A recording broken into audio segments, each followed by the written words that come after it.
2025 లేదా 26లో డిగ్రీ లేదా బీటెక్ చదివారా? సాఫ్ట్‌వేర్ జాబ్ కోసం ఎదురు చూస్తున్నారా? అయితే కోడ్ జ్ఞాన్ 100 డేస్ కోర్సులో చేరండి, జాబ్ సాధించండి.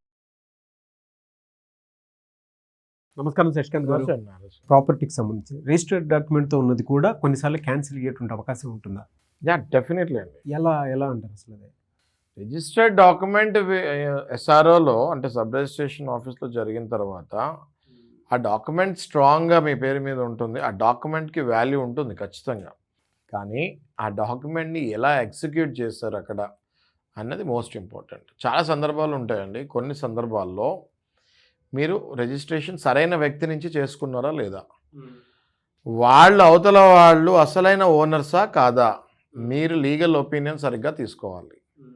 మీరు లీగల్ ఒపీనియన్ సరిగ్గా తీసుకోకుండా ఆ ల్యాండ్ అసలు అవతల వాళ్ళదా కాదా తెలుసుకోకుండా వాళ్ళు ఏదైనా ఫ్రాడ్ ఫోర్జరీ డాక్యుమెంట్స్ పెట్టి రిజిస్ట్రేషన్ చేసేసి రిజిస్ట్రేషన్ మాత్రం జరుగుతుంది, కానీ అసలు ఓనర్ వచ్చినప్పుడు మీ డాక్యుమెంట్ మళ్ళీ క్యాన్సిలేషన్కి వెళ్ళే ఛాన్సెస్ గట్టిగా ఉంటాయి. At the same time registration జరిగేటప్పుడు మనందరికీ తెలుసు ఫోటో తీసుకుంటారు అని. ఓకే, ఇటీవల ఒక కేసు, ఒక 30 ఏళ్ల క్రితం రిజిస్ట్రేషన్ అయిన డాక్యుమెంటు, తను చనిపోయాడు. వాళ్ళ కొడుకు సేల్ డీడ్ వచ్చి చూపిస్తాం జరిగింది. వాళ్ళ ఫాదర్ చనిపోయారు కూడా. ఆ తర్వాత వాళ్ళ ఫాదర్ ప్రాపర్టీని వేరే వ్యక్తి వాళ్ళ ఫాదర్ లాగా కనిపించి కొంచెం దగ్గరలో పోలికలు ఉండే వ్యక్తి వచ్చి ఫోటో దిగి రిజిస్ట్రేషన్ చేస్తాం జరిగింది. ఓకే, సో ఆ డాక్యుమెంట్కి వాల్యూ ఎలా ఉంటుంది? ఈయన డెత్ సర్టిఫికేట్ చూస్తే ఎప్పటిదో ఉంటుంది, రిజిస్ట్రేషన్ ఏమో ఈ మధ్యకాలంలో ఉంటుంది ఆయన చనిపోయిన తర్వాత. అంటే వీళ్ళందరూ miss match, photograph miss match, clearly person miss match, impersonation అంటారు దాన్ని. అంటే ఆ పర్సన్ లేకపోయినా వేరే పర్సన్ వెళ్ళి నేనే అని చెప్పేసి ఫోటో దిగి రిజిస్ట్రేషన్ చేసేస్తారు.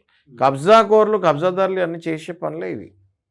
ఓకే, సో ఏమవుతుంది ఇలాంటి పరిస్థితుల్లో ఆ లీగల్ హెయిర్ ఎవరైతే ఉంటారో, అంటే వారసుడు ఎవరైతే ఉంటారో వాళ్ళు వచ్చి ఇట్లాంటి కేసెస్ని cancellation of document, cancellation of sale deed కింద they can approach the court.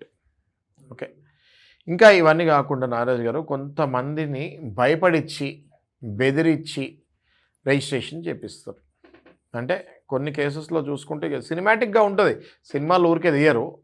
కొన్ని కేసెస్లో చూసుకుంటే కనుక ఒక మహిళకి ఎవరు ఉండరు, రక్షణ ఎవరు ఉండరు. ఒకవేళ హస్బెండ్ కనుక చనిపోయి ఉంటే రక్షణ ఎవరు ఉండరు, కేవలం ఒక చిన్న పాపను చిన్న బాబును ఉంటారు. నువ్వు కనుక ఈ డాక్యుమెంట్ రిజిస్ట్రేషన్, మీ ఆయన నా దగ్గర అప్పు తీసుకున్నారు, నువ్వు కనుక ఈ డాక్యుమెంట్ రిజిస్ట్రేషన్ చేయకపోతే మీ పిల్లల్ని ఇది చేస్తాం అది చేస్తామని భయపడిస్తారు. భయపడించి బలవంతంగా ఆవిడ చేత రిజిస్ట్రేషన్ చేపిస్తారు. అది కనుక ప్రూవ్ చేయగలిగితే మళ్ళీ ఆ డాక్యుమెంట్ క్యాన్సిల్ అవుతుంది.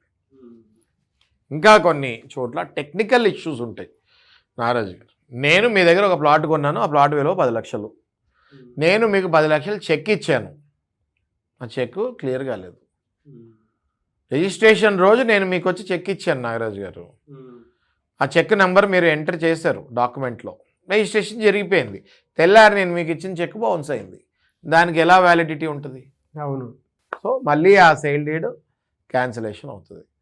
ఈ రకంగా మనం చూసుకుంటే సేల్ డీడ్ క్యాన్సిలేషన్ అవుతానికి చాలా రీజన్స్ ఉంటాయి. ఇంకొక ఉదాహరణ ఇస్తాం మీకు. ఓకే, ఒక భూమి, ఒక తాతగారు భూమి తండ్రికి వచ్చింది, తండ్రి దగ్గర నుంచి పిల్లలకు వచ్చింది. ఓకే, ఆ తాతగారికి ఎంతమంది పిల్లలు ఉన్నారో, ఆ పిల్లలకి ఎంతమంది పిల్లలు ఉన్నారో అందరికీ ఆ భూమి చెందుతుంది. అందులో కేవలం ఇదిగో మేము ముగ్గురమే పిల్లలం ఉన్నాము అని చెప్పి డూప్లికేట్ రేషన్ కార్డులు, డూప్లికేట్ ఆధార్ కార్డులు తీసుకొచ్చి వీళ్ళు ఈ ల్యాండ్ నాదే మేము అంటే పొజిషన్లో వేరే వాళ్ళు ఎక్కడో అమెరికాలో ఉంటారు. వీళ్ళు అమెరికాలో ఉన్నారు కదా, వీళ్ళు ఎప్పుడు రావాలి ల్యాండ్పై, కానీ ఇక్కడున్న పిల్లలు మేము ముగ్గురమే పిల్లలు, ఇంకో ముగ్గురు ఉన్నా కూడా లేరని చెప్పి రిజిస్ట్రేషన్ చేసేస్తారు.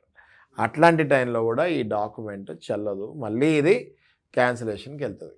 ఇట్లా చూసుకుంటే రకరకాలుగా సేల్ డీడ్ ఎగ్జిక్యూషన్ కనుక with proper format, with all the necessary details, with proper legal opinion, with proper title flow, with proper family chart, ఇవన్నీ లేకపోతే ఖచ్చితంగా ఆ తర్వాత తేడా కొట్టిందంటే ఆ డాక్యుమెంట్కి వ్యాలిడిటీ ఉండదు, అది క్యాన్సిలేషన్ అయ్యే ఛాన్సెస్ గట్టిగా ఉంటాయి.